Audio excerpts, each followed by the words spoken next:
কেবলে এসেছে, আপনারা সকলেই খুশি না বেজার? একটু জোরে বলেন, খুশি না বেজার? একটু উচ্চ স্বরে মহব্বতে তাকবীর দান তো। নারে তাকবীর, নারে তাকবীর, নারে তাকবীর। সিলসিলায়ে হক ফুরফুরা শরীফ, সিলসিলায়ে হক ফুরফুরা শরীফ, শ্রোতা ভাজন হুজুর কেবলা, নারে তাকবীর। অনেক রকম ঘটনা এই জলসাকে ঘিরে আছে।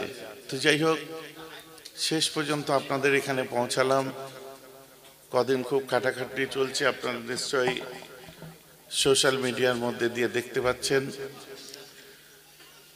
তার মধ্যে দিয়ে কিছুক্ষণ সময় একটু আপনাদের সঙ্গে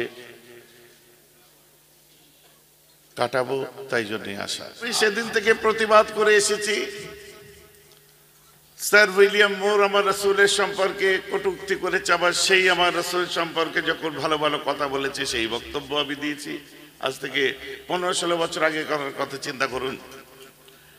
ডেভেনপোর্ট, ফিলিপ কেহিট্টি থেকে আরম্ভ করে, ওয়াশিংটন আরভিং থেকে আরম্ভ করে, তারপরে ওই টিভির ডাক্তার রাসূলের ইলম নিয়ে কথা বলতে আরম্ভ করে দিল যে নবী ছিলেন আসলেই অক্ষর জ্ঞানহীন। কথা বুঝতে পারছেন না? আজ থেকে 12-14 বছর আগেকার কথা। তারপরে আবার 5-7 বছর আগে আবার একটা ভাইরাল বক্তা বার হলো বাংলাদেশ থেকে, সেও আবার বিভিন্ন ভাবে কথাবার্তা, রাসূলের ইহানতমূলক কথাবার্তা আমার কাছে লাগলো। তারপর আবার ইদানিং করে কত রকম উক্তি যুক্তি, কখন আপনার তসলিমা বার হচ্ছে, কখন বার হচ্ছে বেশরম শর্মা, কখন বার হচ্ছে কি হ্যান্ডেল নাকি জেন্ডেল কি বলে, আবার ইদানিং করে বার হয়েছে কি ভামগিরি নাকি বিড়ি নাকি বলে একটা বার হয়েছে। আবার এদিকে দাদা বলছে মারবো, এখানে লাশ পড়বে, শ্মশানে পুঁতে দেবো বলছে। কথা বুঝতে পারছেন? কি জ্বালা! রাজনীতি করতে যে এক একজন এক এক রকম কথা বলছে। আর একজন মুর্শিদাবাদের ওই যে কি নাম, হুমায়ুন কবির না কি নাম, সেও আর এক কথা বলছে। সে তার ক্লিয়ারিফিকেশন দিয়েছে যে আমি রাজনৈতিক কথা বলেছি। আর দাদা তো একদম হাত পার করে দিয়েছে, বলে যেটা করতে হয় করবো, বলে পুঁতে দেবো। আচ্ছা, কেটে পুঁতে দেবে।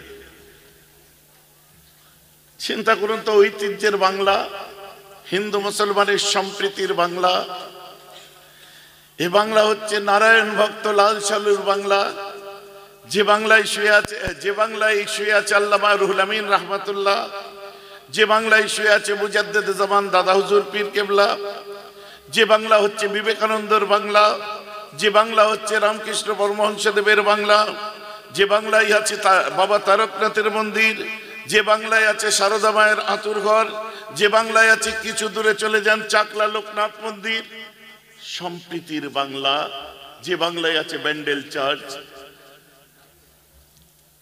কথা বুঝতে পারছেন তো নাকি?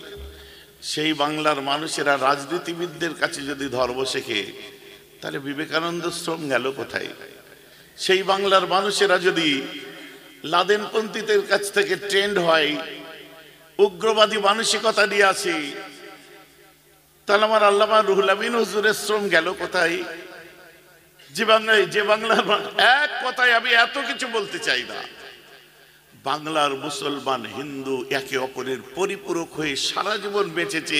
ইদানিং করে এরা সুশ্রুড়ি দিয়ে রাজনীতি করতে দিয়ে মনে করিয়ে দিচ্ছে ওরা মুসলিম, ওরা হিন্দু। অতএব আমি তাই বলবো, যোগী আদিত্যনাথের বাদরের কাছে ধর্ম শিখলে হবে না, মর্যাদা পুরুষোত্তম শ্রীরামের হনুমানিতে যথেষ্ট। আর আমাদেরকে ওই লাদেনপন্থীদের কাছে ধর্ম শিখলে হবে না, আমাদের জন্য তো দাদা হুজুরই যথেষ্ট। বলুন না সুবহানাল্লাহ। কথাটা কি বুঝতে পারছেন তো নাকি? এখন কঠিন কঠিন কথাবার্তা, যেগুলো একদম সত্যিকারের, যারাই বলুক যেমন ভাবে বলুক। আবার এদিকে মোল্লা মলি সাহেবের দল নতুন করে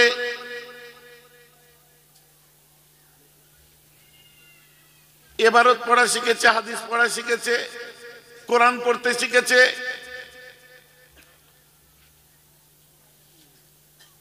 আল্লাহ রাসূল সম্পর্কে যে কথাগুলো বাংলায় গালাগাল শুনতে লাগে, যে কথাগুলো বাংলা ভাষায় আমাদেরকে ছোট লাগে, একটা ছেলে ওখানে গালাগালি করছে, আপনি কি বলবেন?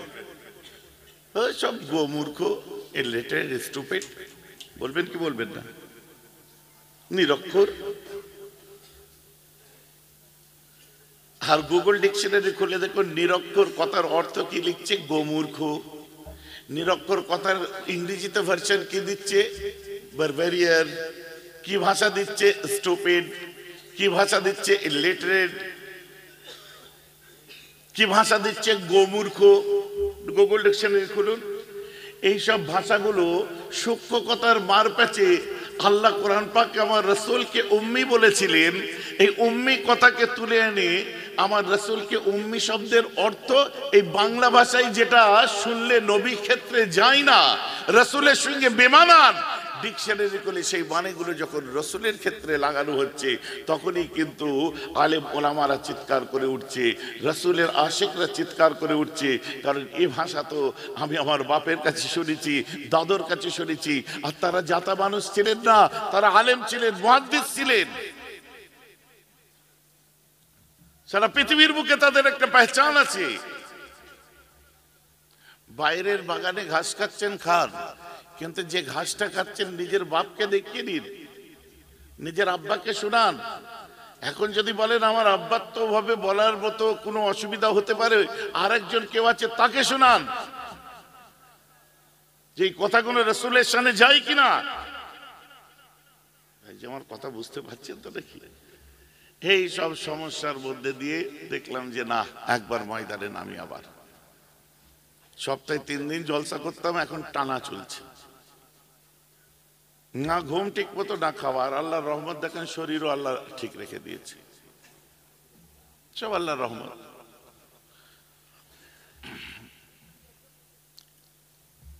বিসমিল্লাহির রহমানির রহিম। কোরআন পাক খুলুন। একটু আলোচনা করবো তো নাকি? অসুবিধা হবে না তো? হ্যাঁ, আমার সব পুরাতন শ্রোতারা সব দূরে দূরে বসে হাসছে, আমি দেখতে পাচ্ছি। ওরা ভাবছে ভাইজান আমাকে আর চিনতে পারছে না, এত দূর কে কোথায় বুক লুকিয়ে বসে আছি আমি কিন্তু সব দেখতে পাচ্ছি। এরকম করে মাথা হ্যাট করে বসে যে এরকম করে চাপটিকুলা হয়ে দেখছি, আমি তাকেও চিনতে পারছি। কথা বুঝতে পারছি? লাল টুপি তোর কথা বলছি, ওই দেখো বসে আছে। এই যে হাসো, হেসে পেল। হ্যাঁ, দেখেছো? তুমি অন্ধকারে বসলো। মহাব্বত হচ্ছে দিলের সওদা। কথা বুঝতে? মহাব্বত দিলের সওদা, ও অত সহজ ব্যাপার নয়। মুরিদ পটাবার জন্য, কাস্টমার ঠিক রাখার জন্য জলসা জুলুস জেকের আজকারের বদলিশ করি না আমি। মহাব্বত দিলের মধ্যে থাকবে, অন্ধকারের মধ্যে থাকলে মনের সঙ্গে মনের ইশারা হয়ে যাবে। বলেন না সুবহানাল্লাহ? ভালোবেসে দেখুন। আপনার ভালোবাসা আপনার আমার ভালোবাসা যদি স্বার্থের কারণ হয়ে যায়, গন্ডগোল হয়ে গেল।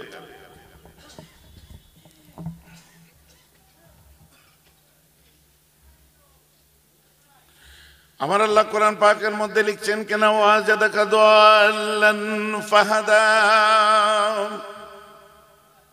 কি লিখছেন? ওয়াজাদাকা দাল্লান ফাহাদা। এক,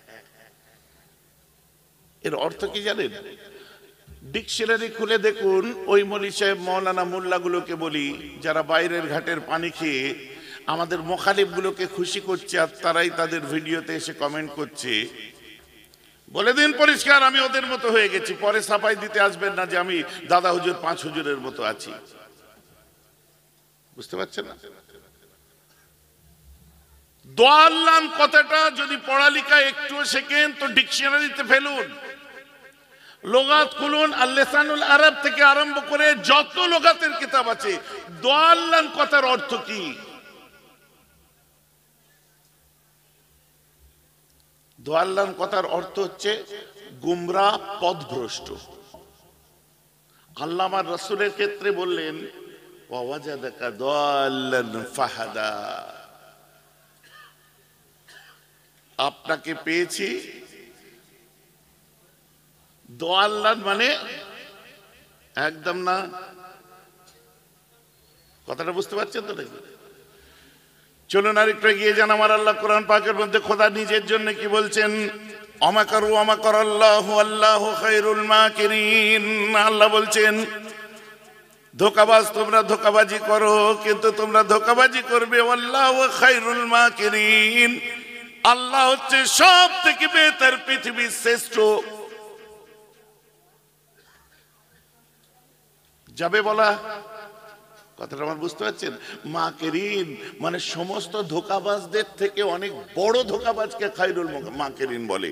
কিন্তু আল্লাহ নিজের কথা ওখানে বলছে যে তুমি ধোঁকাবাজি করছো, চক্রান্ত করছো, পৃথিবীর শ্রেষ্ঠ। ভাইজান বোঝা গেছে তো নাকি? আল্লাহর সাথে এই কথাটা বেমানান। আমাদের মুখ দিয়ে বেরোবে না আমরা সুফিবাদ বিশ্বাস করি, আমরা ওলি আউলিয়াদেরকে ভালোবাসি। আর বড় বড় মুহাদ্দিসিন যারা, তারা সার অর্থ তুলে দেওয়ার জন্য বলে তাফসীর করেছে এর উপরে। আর আমরা যখন এই কথা বলতে যাই, বেশি ধোঁকাবাজি করো না, চক্রান্ত করো না, একটা বিশাল বড় চক্রান্তর, আল্লাহর বড় চক্রান্তর মধ্যে তোমরা ফেঁসে যাবে বলে ঘুরিয়ে বলতে হয়। আর খায়রুল মাকিরিন এই কথা ডাইরেক্ট আপনি লোগাত খুলে দেখুন, এর অর্থ বার হবে শ্রেষ্ঠ ধোঁকাবাজ। আল্লাহর ক্ষেত্রে বলা যাবে শ্রেষ্ঠ? আপনারা কি বলেন যাবে? তাহলে আমাদের খামোশ খেতে হচ্ছে ওখানে কেন? এটা আল্লাহর সঙ্গে বেমানান। কারণ আরবিতে অনেক কথা আছে যে কথার বাংলায় যদি মানে বার করা হয়, সেই মানেটা সমাজের গালাগাল হিসাবে ব্যবহার হয়।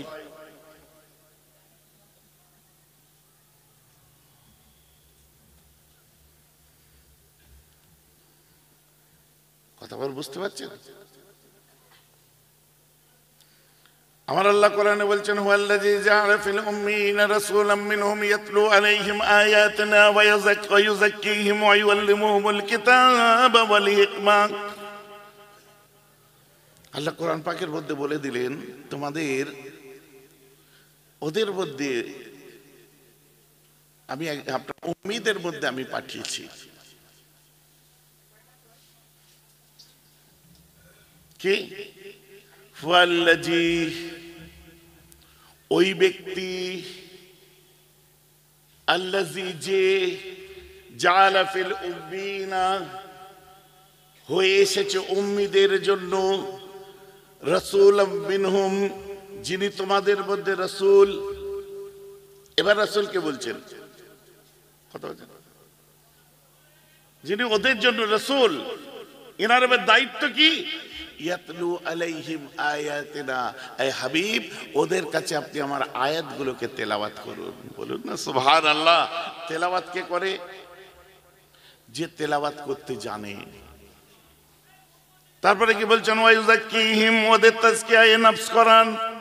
তাজকিয়ায়ে নফস কে করাবে? যে তাজকিয়ায়ে নফস করাতে জানে।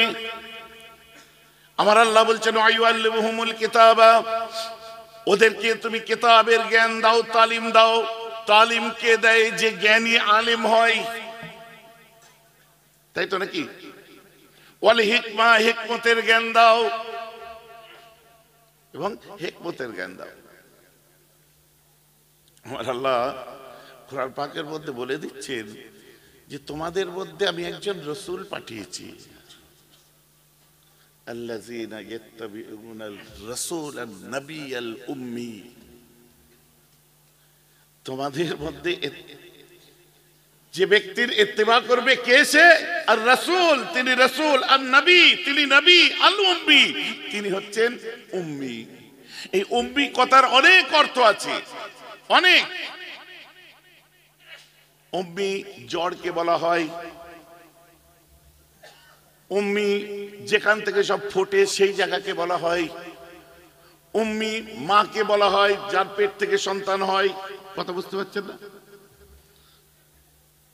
উম্মুল কিতাব কাকে বলে? লাওহে মাহফুজ কে বলা হয়, যেখানে কোরআন রাখা ছিল ওখান থেকে এসেছে প্রথম। উম্মুল কোরআন কোনটাকে বলা হয়? সূরা ফাতিহা কে বলা হয়। উম্মুল কোরআন কাকে বলা হয়? সারা পৃথিবী পানি আর পানি, পানি আর পানি। যেখান থেকে মাটি প্রথম দেখা দিয়েছিল, ডাঙা পার হয়েছিল পানি শুকিয়ে, ওটাই হচ্ছে কাবা নগরী মক্কা। ওই জন্য ওটাকে উম্মুল কোরআন বলা হয়। সমস্ত গ্রামের মা, ওখান থেকে সারা গ্রাম দেশ আরম্ভ, শহর নগর দেশ রাজ্য ওখান থেকে আরম্ভ হয়েছে। কথা বুঝতে পারছেন না? আমার রাসূলকে উম্মি বলা হয়েছে, এর অর্থটা আপনারা বুঝে নিন। এটা সাধারণ ব্যাপার, সাধারণ মানুষ বুঝে নেয়। এই উম্মির একটা অর্থ কি? আমার আল্লাহ তাআলা বলছেন এই সূরা আরাফের মধ্যে আমি যে আয়াত তেলাওয়াত করলাম, যে আমার আল্লাহ বলতে চাচ্ছেন, হাবিব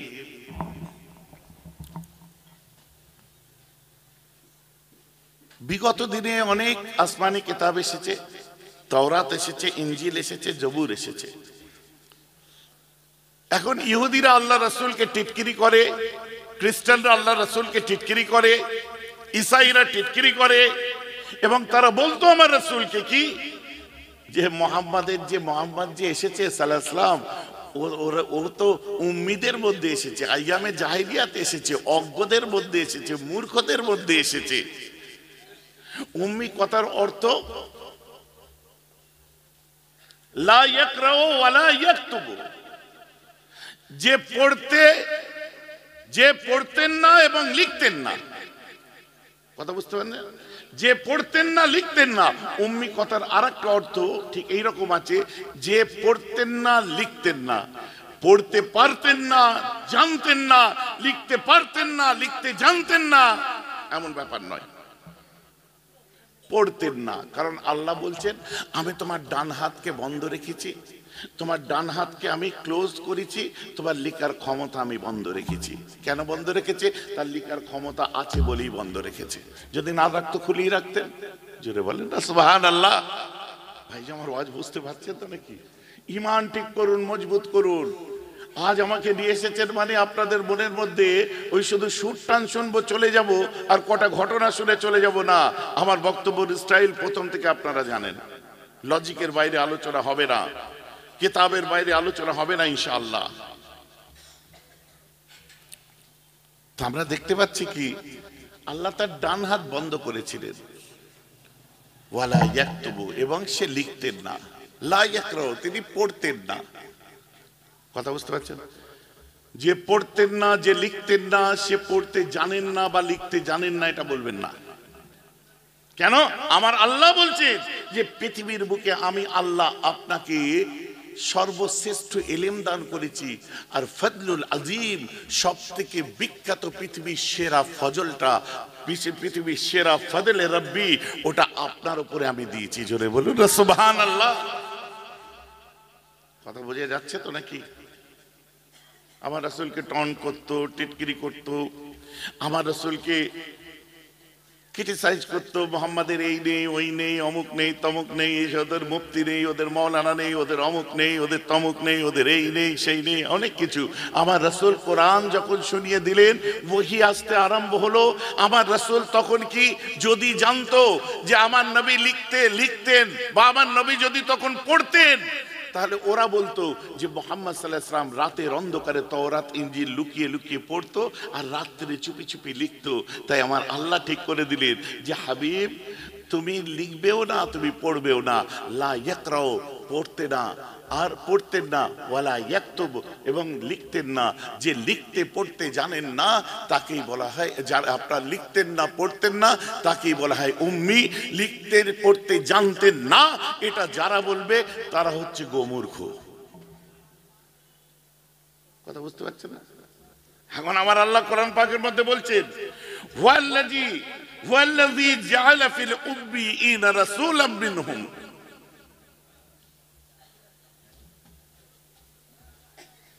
ওদের মধ্যে নবী আপনার রাসূল হয়ে এসেছেন। কারা তারা? ফিল উম্মিয়িনা, উম্মিদের মধ্যে এসেছে। কে? আমার রাসূল উম্মিদের মধ্যে এসেছে, মানে নবীর উম্মতরা তখনকার দিনে উম্মি ছিল। এই মর্মে আমি যদি বলি যে নবীকে উম্মিদের মধ্যে পাঠিয়েছেন, এই মর্মে যদি রাসূলের উম্মতরা তখনকার দিনে উম্মি হয়, সেই উম্মতের ভাগ তো আজকের দিনে আপনি। তো আমি সরাসরি এই কোরআনের আয়াত সামনে রেখে আপনাকে বলবো, উম্মি কথার অর্থ যদি হয় লেখাপড়া জানে না, গুগল ডিকশনারিতে যদি গোমূর্খ বলে, স্টুপিড বলা হয়, তাহলে আমি বলবো আজকে যারা চর্চা করছেন রাসূলুল্লাহ তো সব জানতেন, আপনি দুটো ইবারত পড়তে শিখেছেন, আপনি হলেন গোমূর্খ কোরআন অনুযায়ী। আপনি হচ্ছেন উম্মি মানে গোমূর্খ, আপনি কোরআন অনুযায়ী গোমূর্খ, আপনি হচ্ছেন স্টুপিড কোরআন অনুযায়ী, আপনি কোরআন অনুযায়ী আনপাড়। আর যতটুকু শিখেছেন মুখালিফরা শিখিয়েছে, যাদের দিলে নবীর মহব্বত নেই। দুর্ভাগ্য, নিজের বাড়িতে ঠিক করে নেবেন, সেটাও হচ্ছে না। ভাই যে আমার কথা বুঝতে পারছেন? তারাই খুশি হবে যারা রাসূলকে বরাবর ছোট করতে পছন্দ করেছে। মুসলমান দুঃখ লাগে, আফসোস লাগে, কেউ একদম বলতে বলতে একদম মাটো ভাষায় রাসূলকে বলে দিচ্ছে। কি বলছে? যে আল্লাহ রাসূল মুহাম্মদ সাল্লাল্লাহু আলাইহি ওয়াসাল্লাম গরিবের ছেলেকে একটা কি বলে না মাটো ভাষায়, গরিবের বাচ্চাকে কি বলে না, হ্যাঁ কেউ বলে দিচ্ছে। আল্লাহর কসম বলেন তো সহ্য করা যায়? সহ্য করা যাবে? বলতে বলতে একদম বলে দিল রাসূল, আরে নিজের পালস নিজের ধার ধরে আমার রাসূলের বিচার করছে কেন সাহেব? ওটা তোমার কাইফিয়াত, তোমার হাল, তোমার সিফাত হতে পারে, কিন্তু আমার রাসূলের সিফাত তো এটা নয়। না আল্লাহ রাসূল কি গরিব ছিলেন না? বেশক ছিলেন, তার গুরবাতে জিন্দেগি ছিল, কিন্তু আমার রাসূল গরিবের বাচ্চা ছিলেন না। জোরে বলুন না সুবহানাল্লাহ। তার জিন্দেগিটা আল্লাহ গুরবাতে দিয়েছিলেন, আপনি এটা বলতে পারেন না? আল্লামা রুহুল আমিন রহমাতুল্লাহকে ফলো করুন। আল্লাহ রাসূল সম্পর্কে কোনো কথা বলতে গিয়ে মানে বলতে গিয়ে যার অর্থ আল্লামা হুজুর বার করেছে, আপনাদের শুনলে মাথা খারাপ হয়ে যাবে। তাসাউফ কাকে বলে এখানে বুঝতে পারবেন, সুফিজম কাকে বলে এখানে বুঝতে পারবেন। আল্লামা রুহুল আমিন রহমাতুল্লাহি আলাইহি তিনি তার কিতাবের মধ্যে এই উম্মি কথাকে নিয়ে তিনি বলছেন। কারামাতে আহমদিয়া খুলুন, কারামাতে আহমদিয়ার মধ্যে আল্লামা রুহুল আমিন রহমাতুল্লাহ আলাইহি স্বয়ং লিখছেন, আল উম্মি, উম্মি কাকে বলে? আল্লাযী লা ইয়াকতুবু ওয়া লা ইয়াকরা। উম্মি হচ্ছে তারা যে লিখতেন না, যে পড়তেন না। অর্থটা কি বলছে আল্লামা হুজুর লিখছে, দেখুন। আদব কাকে বলে দেখে নিন, শিখুন এগুলোকে দেখে। এর তার সঙ্গে মঞ্চে উঠে পড়ে তাদের মতো করে গাইলে কিন্তু আমরা ছেড়ে দেবো না। ও 4-5 জনের সামনে আপনি যতই চিৎকার করেন। আল্লামা হুজুর লিখছেন, উম্মি শব্দের অর্থ যিনি লিখতে ও পড়তে না পারেন, তাহার উম্মি হওয়া একটি মুজিজা বলিয়া গণ্য হইয়াছে। জোরে বলুন না সুবহানাল্লাহ। আমি যদি ভুল পড়ি আপনারা কাউকে পাঠিয়ে কারামাতে আহমদিয়া পড়ে নিন। কি বলছেন? লিখছেন, উম্মি শব্দের অর্থ যিনি লিখতে ও পড়তে না পারেন, তাহার উম্মি হওয়া একটি মুজিজা ছিল। আসলে আল্লাহর কোরআন গোটা নাজেল হয়েছে আল্লাহ রাসূলের বদনাম করার জন্য নয় রে পাগল, খেপা। আল্লাহর কোরআন নাজিল হয়েছে রাসূলের আয়েব বার করার জন্য নয়, আল্লাহর কোরআন নাজিল হয়েছে রাসূলের গুণগান করার জন্য। জোরে বলুন সুবহানাল্লাহ। অতএব আল্লাহ যে আমার রাসূলকে উম্মি বলেছে, এটা আল্লাহর রাসূলের একটা সিফাত বর্ণনা করেছে। এই উম্মির অর্থ হচ্ছে, এই উম্মি হচ্ছে মুজিজা তার একটা, আর অন্য কিচ্ছু নয়। যে লিখতেন না, পড়তেন না, অথচ তিনি লিখা সবকিছু পড়ে দিতে পারতেন, নিজে লিখে দিতে পারতেন, কিন্তু লিখতেন না, পড়তেন না। এটা তার সিফাত, আর এটাই তার মুজিজা। জোরে বলুন সুবহানাল্লাহ। এখন আপনারা বলেন, আল্লাহর রাসূল যদি লিখতেন, hello attention please, attention everyone, আল্লাহর রাসূল যদি লিখতেন, বুঝতে পারছেন, তাহলে কোরআন তো আমার নবী নিজের হাতে লিখতেন। 50 জন কাতেবে ওহীর তো দরকার হতো না, নিজের হাতে কোরআন লিখতেন।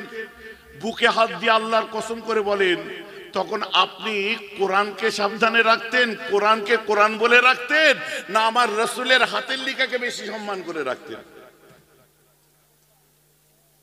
তাহলে কোরআনের দিকে মানুষ ধ্যান দিত না, নবীর হ্যান্ডরাইটিংকে, হাতের লেখাকে বেশি গুরুত্ব দিয়ে বসে থাকতো। আল্লাহ কি বলছেন ওদিকে আর অত গুরুত্ব দিত না। এতটুকু আক্কেল নেই বেআক্কেল হুজুর। আর কবে বুদ্ধি হবে? আমার রাসূলকে যারা বলছেন যে আমার নবী পড়াশোনা জানতেন, আপনারা কি বলে গরিব ছিলেন? হ্যাঁ, গুরবাতের জিন্দেগি তানার ছিল।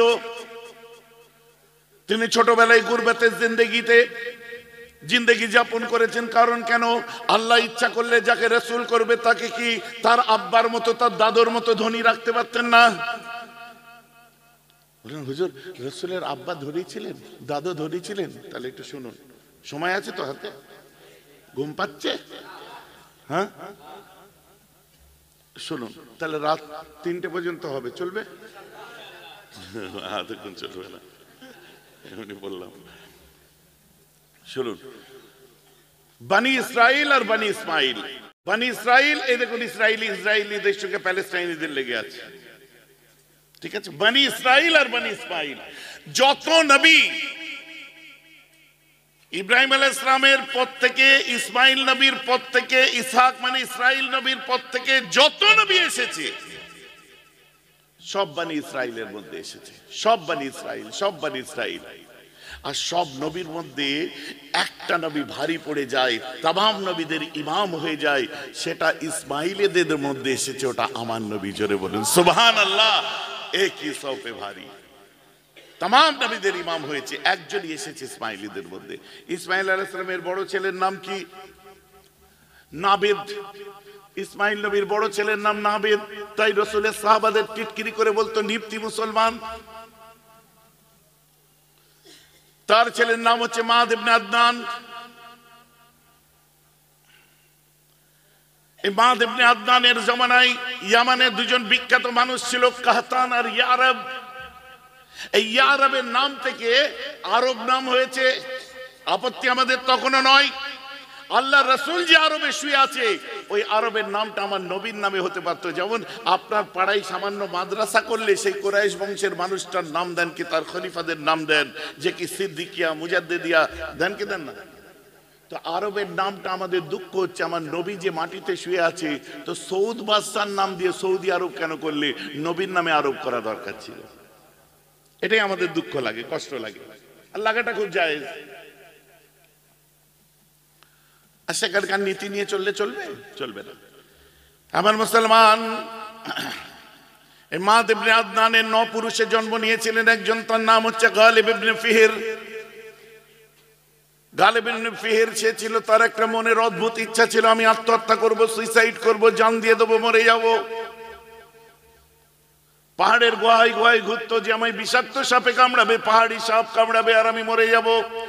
এরকম গুহায় ঘুরতে ঘুরতে একটা গুহার মধ্যে অনেক হীরা মণি মুক্ত জওয়াহিরাত খুঁজে পাই, বস্তা থলি ভর্তি ভর্তি করে রাখা আছে, এক হাতে করে একটা করে থলি নেই। আত্মহত্যা ক্যান্সেল, পেয়ে গেছে, আত্মহত্যা নাই, নিজের সংসার চালাই, সব করে, গরিবদের দেয়, এলাকাকে দেয়, আবার কমে যায়, আবার নিয়ে আসে, আবার শেষ হয়, আবার নিয়ে আসে। কাঁধে করে শুধু অর্থের থলি বইতো। এই থলিওয়ালাকে আরবি ভাষায় কুরাইশ বলে। ওনার থেকেই প্রথম নবীর বংশ আরম্ভ হয়, কুরাইশ। সুবহানাল্লাহ। এখন আল্লাহ রাসূল আসেনি, কুরাইশ বংশ আল্লাহ রাসূলের অনেক আগে থেকে। অনেকে প্রশ্ন করে দেয় না, ফুরফুরা পীর সাহেবরা কুরাইশ হলো কি করে, ওনারা নবীর বংশে এলো কি করে? না না, কুরাইশ বংশে নবী এসেছেন। আর যেদিন থেকে ওই বংশে আমার নবী এসেছে, ওই বংশের সারা বিশ্বে বলবালা হয়ে গেছে, বলেন না সুবহানাল্লাহ। ওই বংশে আল্লাহ রাসূল এসেছে। অর্থের থলি যাদের কাঁধে ওঠে তাদেরকে কুরাইশ বলে, কুরাইশরা অর্থওয়ালা হয়। এই গালিব ইবনে ফিহিরের 5ম পুরুষে জন্ম নিয়েছিলেন একজন, তার নাম হলো কোসাই কুরাইশি। আর কোসাই কুরাইশির ছেলে ছিল মা আপনার আব্দে মান্নাফ। আব্দে মান্নাফের 6টা সন্তান ছিল। 6টা ছেলের মধ্যে এক পক্ষে 3 জন ছিল, একজনের নাম হাশিম, একজনের নাম মুতালিব, একজনের নাম আব্দে শামস। হাশিম হচ্ছে কে? আমার রাসূল ছিলেন হাশিমি। হাশিমের ছেলে হলো আব্দুল মুত্তালিব, আব্দুল মুত্তালিবের ছেলে আব্দুল্লাহ, আব্দুল্লাহ ছেলে আমার রাসূলুল্লাহ। জোরে বলেন সুবহানাল্লাহ। বুঝতে পারছেন তো নাকি? ক্লিয়ার হচ্ছে? এইবারে আসুন, এই আব্দুল মুত্তালিব হাশেমের 2য় পক্ষের ছেলে। আর হাশেমের একটা বিয়ে ছিল ইয়াসরাব, যেটা বর্তমান নাম মদিনা। মদিনায় ব্যবসার কাছে গেছিলেন। আর হাশেম ছিলেন সেই ব্যক্তি যিনি শুল্কবিহীন আরবের সঙ্গে প্রতিবেশী আরব দেশের যে আজও পর্যন্ত ট্যাক্সলেস বিজনেস চলে, এই শুল্কবিহীন বিজনেসের সূচনা করেছিলেন যিনি, তার নাম হচ্ছে হাশেম। বিখ্যাত ধনী লোক, বড় ব্যবসায়ী ছিলেন এবং গভর্নরের মতো একটা ক্ষমতা রাখতেন। উনি ট্যাক্সলেস বিজনেস চালু করেছিলেন। আরবের পাশে শাম, তুরস্ক, আজও সেগুলো দেখুন আরব দুনিয়া, ইউএই বলা হয় না, ইউনাইটেড আরব এমিরেটস, সব সংযুক্ত আর কি। তো উনি যখন কাজে যাচ্ছিলেন, ব্যবসার জন্য সিরিয়া যাচ্ছিলেন, তখনকার দিনে নাম ছিল শাম।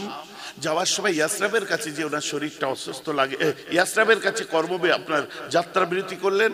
ওখানে আপনার একটা বড় খানদান, সেই খানদানে তিনি যে উঠলেন, সেই বাড়ির মেয়ে ছিল, তার নাম হচ্ছে সালমা বিনতে আমর, বানু নাজ্জার খানদান ছিল ওটা। সালমা বিনতে আমরকে তিনি বিয়ে করেছিলেন। সে পক্ষের একটা বাচ্চা হয়েছিল, এই বাচ্চাটা হচ্ছে আব্দুল মুত্তালিব, আর এই পক্ষের কোনো বাচ্চা ছিল না, বুঝতে পেরেছেন? তারপরে হাশেম সিরিয়া চলে গেলেন, সেখানে অসুস্থ হয়ে তিনি মারা গেলেন। এই বাচ্চা যখন বড় হয়ে কৈশোরে পৌঁছে গেছে, 10-11 বছর বয়স, তখন হাশেমের ভাইয়ের নাম হচ্ছে মুতালিব, বুঝতে পারছেন? মুতালিব আব্দে শামস। এই মুতালিব আর হাশেম একমতে চলতো, আর 3 ভাইয়ের মধ্যে আব্দে শামস এই 2 ভাইকে আবার দেখতে পারত না। আব্দে শামসের ছেলের নাম হচ্ছে উমাইয়া, উমাইয়ার ছেলের নাম হচ্ছে হারব, হারবের ছেলের নাম হচ্ছে আমিরে মাবিয়া, আমিরে মাবিয়ার ছেলের নাম হচ্ছে এজিদ। এজিদ উমাইয়া খানদানে এসেছে, তাই নবীর বংশের প্রতি এত ঘৃণা ছিল। এটা এজিদের একা নয়, ওনার সে একদম প্রথম শুরু হচ্ছে উমাইয়া, আপনার কি আব্দে শামস, এরাই হাশেমকে দেখতে পারতো না। ইতিহাস লুকিয়ে আছে, আমি জানি সব মাথার 4 হাত উপর দিয়ে যাবে, কিন্তু কনসেপ্টটা মাথায় রেখে দিন, ঘটনা মাথায় রাখতে হবে না। ভাইজি বুঝতে পারছেন তো নাকি? এমন মুসলমান রাগ করবেন না, ব্যথা নেবেন না। যখন খবর পেল আমার ভাইয়ের একটা বাচ্চা আছে মদিনায়, 10 বছর 11 বছর বয়স, কৈশোরে পৌঁছে গেছে, ওই সময় এই যে হাশেমের এক ভাই, যে কি নাম মুতালিব, 2 ভাই একমতে চলতো। মুতালিব উনি মদিনায় চলে যে ভাবিকে বললেন, ভাবি জান, আমার ভাইয়ের কি একটা সন্তান আপনার কাছে আছে? বলছে আপনার ভাইয়ের নাম কি? বলছে হাশেম। বলছে হ্যাঁ, কি হয়েছে? আমার ভাই চলে গেছে জানেন? বলে হ্যাঁ, অনেক সয় সম্পত্তি আছে, কে ভোগ করবে? ছেলেটা আমাদেরকে দিয়ে দিন। বলছে আমার স্বামীর শেষ স্মৃতি আমার কাছে আছে, আমি কখনো দেবো না। দেন ভাবি যান, দেবো না। শুনবেন, অগাধ সম্পদের মালিক, বিশাল বড় বিজনেস, বিশাল প্রপার্টি, অনেক জায়গা, আপনি দিয়ে দিন, বিশ্বাস করুন। আর শোনেন, ওই ছেলেটা গেলে ওর আব্বার জায়গায় কাবা, আল্লাহর কাবা ঘরের মুতুল্লি আপনার ছেলে হবে। হ্যাঁ, এত বড় সম্ভ্রান্ত পরিবার। বলছে হ্যাঁ, আমার স্বামী তো কোনোদিন আমায় বলেনি এ কথা, কিছুদিন থেকে চলে গেছিলেন ব্যবসার কাজে, মারা গেছে। তারপরে তখন তো ইন্টারনেট ছিল না, তখন ফেসবুক ছিল না, স্যান্ডেল ছিল না, এত কিছু ছিল না। বুঝিয়ে বাজিয়ে ছেলেটাকে ভাবি দিলেন। ছেলেটার নাম হচ্ছে সাইবা, ছেলেটার নাম হলো সাইবা। বলবেন তাহলে আব্দুল মুত্তালিবকে? ইনি সাইবা, রাসূলের দাদুর আসল নাম হলো সাইবা। আব্দুল মুত্তালিব কেন? মক্কায় ওনাকে যখন নিয়ে আসা হলো, মক্কাবাসীরা বললে এত সুন্দর সন্তান কার রে, এত সুন্দর বাচ্চা কোথায় পেল? তখন সবাই বলল মুতালিবের পিছনে পিছনে আসছে, মানে ওটা মুতালিবের গোলাম। গোলামকে আরবিতে বলা হয় আব্দ, আর Muttalib Abdul Muttalib. Saiba Abdul Muttalib হলেন। ইনার বিবাহ হলো, বিবাহের পরে উনি বলেছিলেন, আল্লাহ আমাকে 10টা সন্তান দিলে একটা সন্তান তোমার রাস্তায় কুরবানি করব। তো আল্লাহ এনাকে যথারীতি 10টা সন্তান দিলেন। ইনি জমজমের কুয়া খুঁড়লেন। জমজমের কূপ খোঁড়া ছিল আগেই, এটাকে সংস্কার করলেন। এই জমজমের কুয়া সংস্কার করতে যে ওখান থেকে সোনার হরিণ পেলেন আর সোনার তলোয়ার পেলেন, ওটাকে সাজিয়ে কাবা ঘরের মধ্যে রেখে দিলেন। কারণ ওসব অল্প সোনায় ওনার কিচ্ছু হয় না, উনি বিশাল ধনী মানুষ। এটা সোনার তলোয়ার, সোনার হরিণ, ওতে ওনার কিচ্ছু হয় না। এটা গরিব না ধনী কি বোঝা যাচ্ছে এখন পর্যন্ত? এটা গরিব না ধনী? এটা কি ভিখারি মনে হচ্ছে এখন পর্যন্ত? কি ভিখারি মনে হচ্ছে? তওবা তওবা তওবা, আস্তাগফিরুল্লাহ। জিদের বশীভূত হয়ে কি বলে ফেলছে কখন! আল্লাহ খায়ের করুক, আল্লাহ হেফাজত করুক। আমি ব্যক্তিগত কারো বিরুদ্ধে বলি না। অনেক মুফতি মাওলানাদেরকে সমাজের বুকে এসে আপনার ওই, আমি কদিন আগে শুনছিলাম, আমাকে একজন শোনাচ্ছিল, আমি কষ্ট পেয়েছিলাম, বুঝলেন। আমি কারোর সঙ্গে চলি না, আলাদা ব্যাপার। কারোর সাথে মিশি না, আলাদা ব্যাপার। আমি কারোর সঙ্গে চলবো না চলবো আমার ব্যক্তিগত ব্যাপার, ওখানে আপনি মাথা গলাতে পারেন না। তা বলে একজন আলেম মানুষ সম্পর্কে আপনার আমিরুশ শয়তান টয়তান বলা আমি আবার সমর্থন করি না। কথাটা বুঝতে পারছেন? এটা আমার নীতির বাইরে। কথাটা আমার বুঝতে পারছেন তো? অতএব কারো বিরোধিতা করতে গেলে ব্যক্তিগত অ্যাটাক করে বিরোধিতা করো না। কারো বিরোধিতা যদি করতে হয় গঠনমূলক করো। তার কোন জিনিসটা তোমাকে খারাপ লাগছে তুমি সেই কথাটাকে খণ্ডন করে দাও মানুষের সামনে। ভাই যে আমার কথা খারাপ লাগছে নাকি শুনতে? ব্যক্তিগতভাবে আলেম ওলামারা সে যে দলেরই হোক, যেমনই হোক, যে এরই হোক, যেমন ভাবেই তারা সে চলুক, এমনকি দেওবন্দীদেরও যদি আলেম ওলামারা হয়, কেন আমি বলতে যাব? তোমার যেটা পছন্দ হচ্ছে না তুমি সেটা বলো, মানুষকে বলে দাও যে আমার রাসূলের ফ্যামিলিটা ভিখারি ফ্যামিলি ছিল না।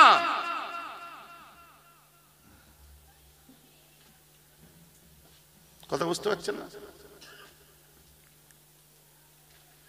তোমাকে এমনি যদি বলে না হয় আমিরুশ শরীয়ত ভালো লাগছে না শুনতে, তুমি বলো না আমিরুশ শয়তান বলতে পারো না একটা আলেমকে, একটা মুফতিকে। কথা বুঝতে পারছেন তো? কারণ এই শিক্ষা আব্বার কাছে আমি পাইনি, কারণ তারা আলেম ছিলেন। এই শিক্ষা আমার বড় চাচার কাছে আমি পাইনি, আমার দাদু মুফতি আজমের কাছে পাইনি। যারা জোহদের মাকামে আছেন জিজ্ঞাসা করুন যে তাদের হালটা কি হয়। এখানে বহু তরিকা মশকরা মানুষেরা আছেন। আমার মুসলমান খেয়াল করে শুনে রেখে দিন, অনেক ধনী ছিলেন আব্দুল মুত্তালিব, অনেক সম্পদের মালিক ছিলেন। ইনার 10টা সন্তান হলো। এবারে ঠিক করলেন একটা সন্তানকে আমি আল্লাহর রাস্তায় কুরবানি দেবো, যেহেতু আমি ওয়াদা করেছি। 10টা ছেলের নাম একটা কাগজের মধ্যে কিছুর মধ্যে লিখে ফেললো। আর যখনই একটা কাগজ আস্তে করে তুলে দেখা যায় আমার রাসূলের আব্বা জানের নামটা উঠেছে, সব থেকে ছোট সুন্দর দেখতে ছেলে। মনটা বড় খারাপ। তা আমার রাসূলের আব্বারা 10 ভাই ছিলেন, এক মায়ের পেটে ছিলেন 2 ভাই, আবু তালেব আর আব্দুল্লাহ। আবু তালেব হযরত আলীর আব্বা, আব্দুল্লাহ হচ্ছে আমার রাসূলুল্লাহর আব্বা। আবু তালেবকে ডেকে বললেন, দেখ বাবু, এত কষ্টের সন্তান ফুটফুটে কদিন আর দুনিয়াটা দেখলো, আমি আল্লাহর রাস্তায় কুরবান করব বলেছিলাম, নাম উঠবি তো ওঠ, আব্দুল্লাহর নামটাই উঠলো। আব্বা একটু মুফতি টুফতি ডাকি, এর কোনো হাল বার হয় নাকি দেখা যাক। ডাকো। ডেকে এনে দেখা যাচ্ছে মুফতিরা ফয়সালা দিলেন কি, এখন যদি তোমার নাম দিতে হয় তাহলে এক কাজ করুন, আপনি 10টা উট রাখুন। বুঝে যাচ্ছে আজ? আমাকে বলে দাও 100টা উট একটা ছেলের জন্য যে দারান্দার কুরবানি করতে পারে, নিশ্চয়ই সে গরিব ছিল না। আর আব্দুল মুত্তালিবের সম্পত্তি, আব্দুল মুত্তালিব কাবার বোতলি, পুরো সর্বনাশ। ছেলে বড় হলো মুসলমান, আব্দুল্লাহ বড় হলেন। আব্দুল্লাহ বড় হওয়ার পরে 25 বছর যখন বয়স হলো, ওই সময় ওনার বিবাহ ঠিক করা হলো কোথায়? কুরাইশ বংশের মধ্যে একটা সম্ভ্রান্ত পরিবার ছিল যেটাকে জোহরি খানদান বলা হয়। জোহরি খানদানে ওয়াহাব সাহেবের মেয়ের সঙ্গে বিয়ে ঠিক হলো আব্দুল্লাহর। রাসূল পাকের নানা জানের নাম কি? আজ থেকে 10 বছর আগে ওয়াজ করেছি, বলুন তো দেখি। সুবহানাল্লাহ, মনে আছে এখনো? আমার রাসূলের কি ক্ষেত্রে বলেছিলাম? ইমাম হাসান হোসেন রাসূলের সঙ্গে, মনে আছে তো নাকি? পুরনো শ্রোতারা আছে এখানে, কি ভুলে গেছি নাকি? তো আমার রাসূলের দাদু জানের নানা জানের নাম ছিল আব্দুল ওয়াহাব জোহরি, আর আমার রাসূলের আম্মার নাম ছিল আমিনাতুজ জাহরিয়া। জোরে বলেন না সুবহানাল্লাহ। তো 25 বছর বয়স, খুব সুন্দর ফুটফুটে সম্ভ্রান্ত পরিবারের বিয়ে, জোহরি খানদানের আমিনার সঙ্গে বিয়ে হলো রাসূলের আব্বা। সুন্দর সাংসারিক জীবন কাটতে কাটতে আমার নবী পেটে আসলেন। পেটে আসার পরে আব্দুল মুত্তালিব বলল, বাবু তুমিও তো বড় হয়েছো, এবার একটু ব্যবসা বাণিজ্য দেখো। এই প্রথম সফর ছিল তার কোথায়? সিরিয়া, শাম দেশে যাবে। বাবারা, আমার রাসূলের আব্বা জান ব্যবসা করতে গেল, মরুভূমির মধ্যে পানি পানি করে চিৎকার করছে, শরীরটা খারাপ হয়ে গেল। ছটফট করতে করতে আমার রাসূলের আব্বা মরুভূমির মধ্যে দুনিয়া থেকে বিদায় নিল, মারা গেল। আরে সব লোক কাঁদছে শুনে। ঘটনাটা এমন না, এই যে বলছে বানাওয়াটি লোকেরা বলছে, বাজার গরম করা বক্তব্য না। আব্দুল মুত্তালিবের ছেলে যাবে একা, কত বড় কাবার বুতুল্লি একটা গভর্নরের মতো ক্ষমতা রাখে, তার ছেলে কুরাইশ যাবে একা? না, তার জন্য পাকানে ওয়ালি একজন মহিলা ছিল যে রান্না করে দেবে, খাবার রেডি করবে। তার সঙ্গে দুজন অর্শারাহী আপনার সশস্ত্র বাহিনী ছিল, তার সঙ্গে আরো দুটো আপনার তেজরাফতার ঘোড়া ছিল, একটা উট ছিল, আর 7টা উটের পিছে মাল ছিল, একটা মুকদ্দমাতুল জায়েশ ছিল, যার মধ্যে কেবলমাত্র আমার রাসূলের আব্বা সরঞ্জাম রাখা ছিল। আমার রাসূল একটা কাফেলা, রাসূলের আব্বা কাফেলার সাথে যাচ্ছিলেন, কারণ আব্দুল মুত্তালিবের ছেলে বলে কথা। জোরে বলুন না সুবহানাল্লাহ। এখন পর্যন্ত কি ভিখারি মনে হচ্ছে?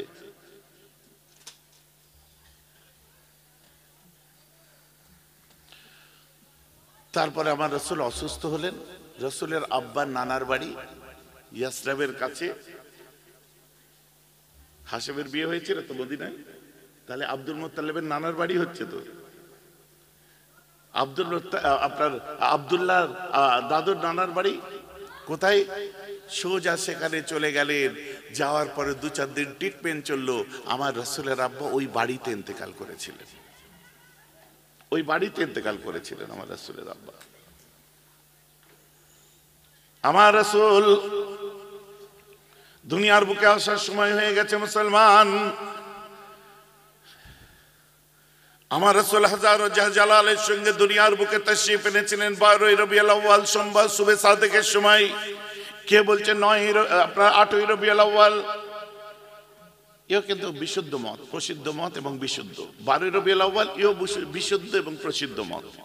এক কথায় আমার রাসূল সোমবারের দিন, বেশিরভাগ আমরা যেটা মানে মেনে থাকি, চলে থাকি, 12 রবিউল আউয়াল ধরে চলি। 8 হলেও আপত্তি নেই, কিন্তু যে কোনো একটা দিন ছিল, 8 না হলে 12। আমার রাসূল 12 রবিউল আউয়াল সোমবার সুবে সাদেকের সময় হাজারো জালালের সাথে দুনিয়ায় তাশরীফ আনে। বলুন না সুবহানাল্লাহ। এরকম 7-8টা মত এসেছে। আমার নবী কবে এসেছে? আমার রাসূল যখন দুনিয়ায় তাশরীফ আনে, আমার নবীর দাদু আব্দুল মুত্তালিব কাবা ঘরের মধ্যে ছিলেন। কাবা ঘরের মধ্যে আব্দুল মুত্তালিব দেখছে কাবা ঘরের মূর্তিগুলো সব মাথা উপর করে করে সেজদায় পড়ে যাচ্ছে। আব্দুল মুত্তালিব চমকে উঠেছে, কি হলে রে বাবা, আমার সব মূর্তি লাত উজ্জাত মানাত হাবল, আমাদের এগুলো সব ভেঙে ভেঙে পড়ে যাচ্ছে কেন? ছিটকে দৌড়ে কাবা ঘর থেকে বাইরে বার হয়ে চলে এসেছে, দেখে সাফা মারওয়া পাহাড়টা থরথর করে কাঁপছে। জমিন আসমানের মধ্যে আল্লাহ একটা আলোড়ন সৃষ্টি করেছিলেন যেদিন আমার নবী এসেছিলেন। বলুন না সুবহানাল্লাহ। কারণ আমার রাসূলের আব্বা নাই, তার জন্য আনন্দ করবে কে? খোদ আল্লাহ তার জন্য আনন্দ করছে। আজ আমার বুঝতে পারছেন, সাফা মারওয়া পাহাড় হিলছে থরথর করে। ঘটনা ঘটলো, ঠিক আছে। দুটো দরিয়া আছে, আমো দরিয়া আর সোয়া দরিয়া। একটা দরিয়ায় ভাটা পড়ে গেল, শুকিয়ে খড়খড়ে হয়ে গেল, আর একটা দরিয়ায় পুরো তুফান এসে গেল, জোয়ার বাড় এসে গেল। কবে হচ্ছে কিছু বুঝতে পারছে না কেউ। দিন 15 পরে কি আরো একটু বেশি দিন পরে মক্কার জমিনে বাজারে কাবার সামনে একত্রিত হয়েছে বহু মানুষ, যেখানে আব্দুল মুত্তালিবও গেলেন। যে আব্দুল মুত্তালিব বলছে, শোনো, বলছে জি হুজুর হুকুম। আমি কদিন আগে দেখলাম কাবার মধ্যে, ওটা ছিল 12 রবিউল আউয়াল সোমবার সুবে সাদেকের সময়, আমি লক্ষ্য করি ওই যে ঘরের আপনার কাবার মধ্যে যত মূর্তি ছিল সেগুলো সব ভেঙে ভেঙে পড়ে গেছে, আর সাফা মারওয়া পাহাড়টা থরথর থরথর করে কাঁপছিল। বলছে এটা কোন রাত্রে? বলছে এইরকম 12 রবিউল আউয়াল ছিল বা 8 ছিল, হোয়াট এভার। এক কথায় নবীর মিলাদের দিন, জন্মের দিন ছিল ওই রাতটা। বলছে এমন এক রাত্রি সোমবার ছিল, সুবে সাদেকের ওয়াক্ত ছিল, ভোর হওয়ার আগে এই ঘটনাটা আমি দেখেছিলাম। আরেকজন বলছে হুজুর, ইরানের চিফ জাস্টিস, প্রধান বিচারপতি স্বপ্ন দেখেছে যে আরব থেকে দজরা নদী পার হয়ে উট এবং ঘোড়ায় করে সব বহু কাফেলা ঢুকছে ইরানে। ওরা ভয় পাচ্ছে আরবদের থেকে ইরানের উপর কোনো বিপদ আসছে না তো। আর সত্যি ওমর ফারুকের জমানায় আরবরা ইরান জয় করে নিয়েছিল। বলুন না সুবহানাল্লাহ। আরেকজন বলছে এইমাত্র খবর আসলো, বলছে কি কাইসারে রোম, রোম সম্রাট, বিখ্যাত রোম সাম্রাজ্যের অট্টালিকা কাইসারে রোম বলে বিখ্যাত, সব আলেমরা জানে, আপনারাও জানেন, পৃথিবীর সব থেকে বড় অট্টালিকা হচ্ছে রোম সম্রাটের অট্টালিকা। সে তখনকার দিন থেকে এসে বলছে হঠাৎ করে ওই রাত্রিতে কি হয়েছে জানেন? বলে কি রোম সম্রাটের অট্টালিকার বিশাল বিশাল ভারী পাথর 14খানা ভেঙে পড়ে গেছে। টেনশনে পড়ে গেছে। ওটা কি ভূমিকম্প ছিল, আর্থকোয়েক ছিল, ট্রিমার ছিল, কি ছিল, ভেঙে পড়লো কেন? বলছে কবে? বলছে একই রাত্রে। বলছে হোয়াট আ কোইন্সিডেন্ট, ওই রাত্রেই? বলে হ্যাঁ। ওরা বুঝতে পারছে না, আমরা তো বুঝতে পারছি। বুঝতে পারছি তো? কি বলবেন? সুবহানাল্লাহ বলবেন, সবাই মিলে বলবেন না? আরে কেস তো অন্য জায়গায় গন্ডগোল হয়ে আছে, তোমাদের বাবার ক্ষমতা নেই ধরতে পারবে, দেরি হবে, দাঁড়াও। এটা আরবের কেস নয়, এটা আরব থেকে বহু দূর। আরবের উত্তরে সিরিয়া, সিরিয়ার উত্তরে তুরস্ক, তুরস্কের পরে ইজিয়ান সাগর, মর্মসাগর, তারপরে বাষ্পরাসপ্রণালী, তারপরে হচ্ছে রোমের পূর্ব প্রান্ত, যেটাকে বাইজেন্টাইন রোম বলা হয়। আরবি ভাষায় যেটাকে কুস্তুনতুনিয়া বলা হয়, কুস্তুনতুনিয়ার যুদ্ধ হয়েছিল। ইংরেজিতে কনস্ট্যান্টিনোপল বলা হয়। এই 14টা পাথর ভেঙেছিল। তারপরে দেখা যাচ্ছে যে বাদশাহ দেখেছিল, যে বাদশার জমানায় 14টা পাথর ভেঙেছে পড়েছিল, ওই বাদশার 14টা রাজার পরে অটোমান সাম্রাজ্যের সম্রাট দ্বিতীয় মোহাম্মদ ইস্তাম্বুল জয় করেছিল আর হায়া সোফিয়াকে মসজিদ বানিয়েছিল। ইসলামের ইতিহাস খুব কঠিন গুরু, পড়ুন। আপনারা কি ভাবছেন সহজে শুনিয়ে দিচ্ছি মানে ব্যাপারটা এত সহজ? মগজে ঢোকাতে যে আমার দম বেরিয়ে গেছে। তাহলে আপনি চিন্তা করেন, দুটো ওয়ার্ড আগে কি বলেছি আপনাদের মনে থাকবে না, কিন্তু কি মাথার মধ্যে কনসেপ্ট আমি ঢুকিয়ে দিচ্ছি, ঘটনা মনে থাকবে না, ডেট সন তারিখ 1451 হিজরি মনে থাকবে আপনার? ভাই যে আমার কথা বুঝতে পারছেন তো নাকি? যে আল্লাহর রাসূলের দুনিয়ায় আসাটা টোটাল প্র্যাকটিক্যাল, কোনো কল্পনা প্রসূত ব্যাপার নয়। Everything is practical. ইরানে 3164 বছর ধরে অগ্নি পূজারীরা আগুন পুজো করত। সে আগুনটা অত বছর ধরে 3164 বছর ধরে জ্বলছিল, হঠাৎ ওই রাত্রে দাপ করে বন্ধ হয়ে গেল। কোন রাত? আমার নবীর মিলাদের রাত। বলুন না সুবহানাল্লাহ। কেউ আর জ্বালাতে পারছে না, সব গল্প করছে, এমন হচ্ছে, এমন